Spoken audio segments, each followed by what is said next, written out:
So, may umiibig sa kanya. Ayun na nga.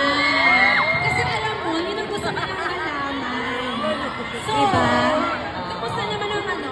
Sige, tinanong ko kasi yun, ikaw naman. Tinanong mo siya, anong sabi niya? Kunyari, hindi ko narinig. Tanong ko kasi yun sa'yo, kung umiibig ba dito si Adelina? Eh dahil nga, kunento mo na sa amin, bigyan mo naman kami ng onting teaser. Ano ba pwede mong makwento sa pag-iibigan ni Adelina at ni sino nga ba? Si Adelina kasi, nagkaroon siya ng first love Yes. Okay. sa isang Hapones Ayun na nga. na kanyang kababata. Childhood. Oo.